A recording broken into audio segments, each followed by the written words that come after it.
Welcome to P3, I'm Ronald Mark. This is a show that explores the fascinating people, places, and perspectives that make up our world. On today's show, sex advice from Dr. Ruth, and then in vitro fertilization within religious groups in the Middle East. This is P3.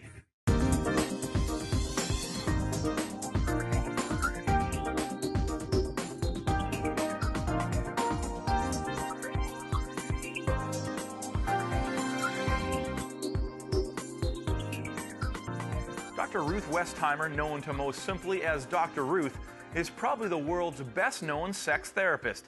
I recently met up with the 81-year-old at the Israeli Presidential Conference organized in part by the Hebrew University of Jerusalem.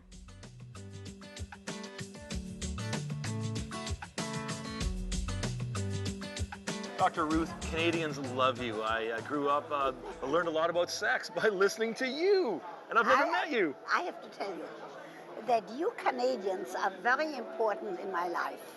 Okay. First of all, when you started to listen to my radio program, Sexually Speaking, WYNY, it went all over Canada, and I did it 10 years, every Sunday night, 2 hours. Yeah. And when you people called with your accents, I loved it, because you hear my accent. Yeah. I used to say, yes, Canadians, and when they came with their different accents, and I speak French, so that was an addition, a joy. But now I tell you something more important. Okay. I wrote a book called Heavenly Sex. Heavenly Sex. Heavenly Sex. Yeah. Oh, that's fits into your program. Yeah, but it's pretty controversial. And I did its sexuality and the Jewish tradition. Okay. And I say, as one of the things, that for me, as a Jew, and you see, I come here to Israel every single year. I was in Jerusalem when Israel was established in 48. I was in the underground. What you don't know... You were in the underground in 48? I was in the Haganah. Wow. I was a sniper. Anybody who doesn't do a good interview... You've been a sniper. Me, with a stand You are amazing. And I know how to throw hand grenades. I've never killed anybody. Okay. But don't mess with you. No, don't mess with me. But I was badly wounded in this city in 1948 on my 20th birthday. Now I'm 81.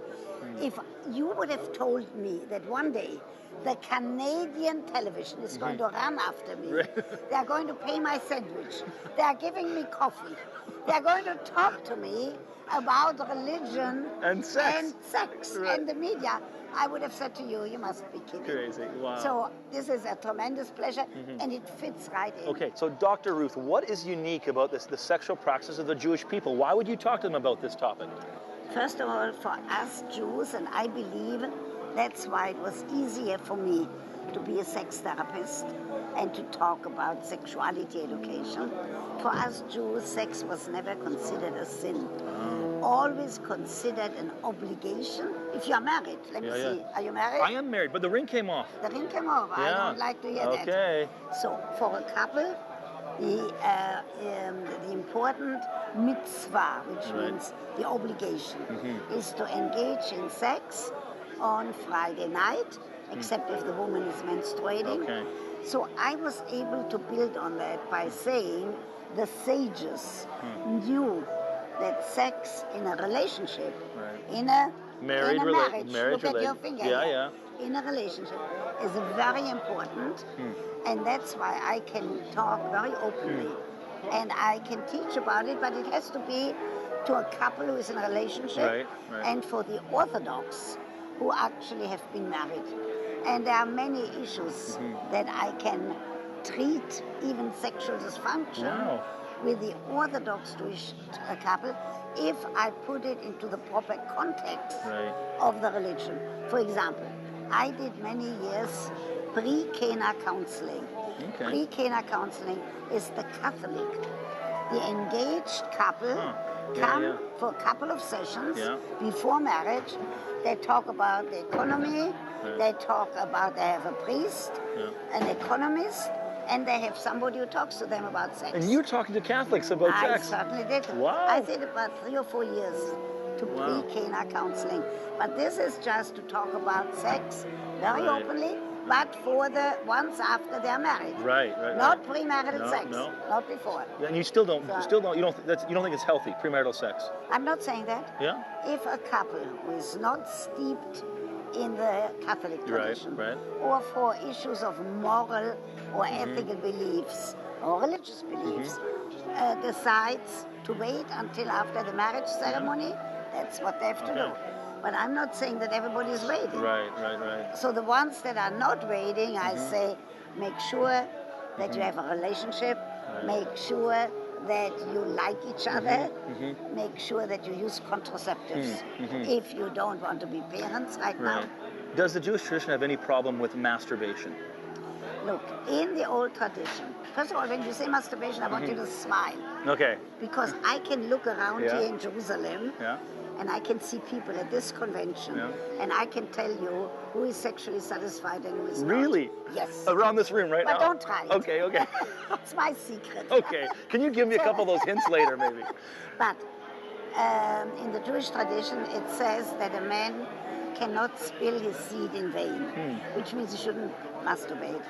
But we all know that part, the sages did not know about nocturnal emission, because they didn't know that this is a normal happening while growing up.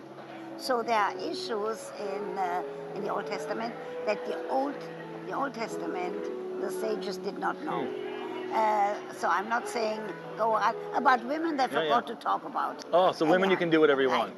That's very amazing. They forgot to talk about. So, but it's very important that I can put that in the context. In the context.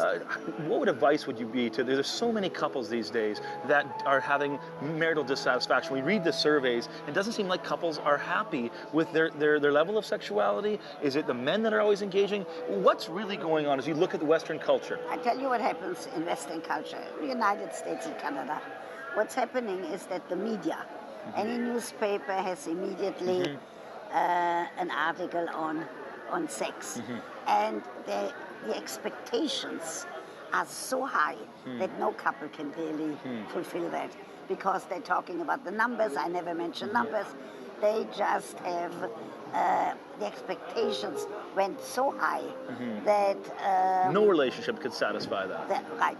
So what we have to say is learn from the media, listen to television and radio, read those books. I just came back from the Frankfurt Book Fair with a new contract. That's book number 31. What's the book? And the book is going to be about sexual myth of interest to you.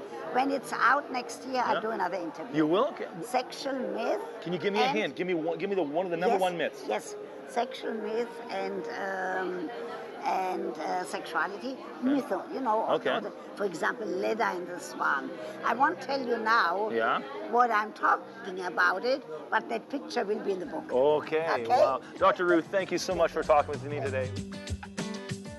How do you navigate the cultural norms of sex in a community like Israel with a diversity of Arab, Israeli, and secular Jews? Coming up, I meet an incredible gynecologist, one of the leading ones in all of Israel, to talk about this exact issue.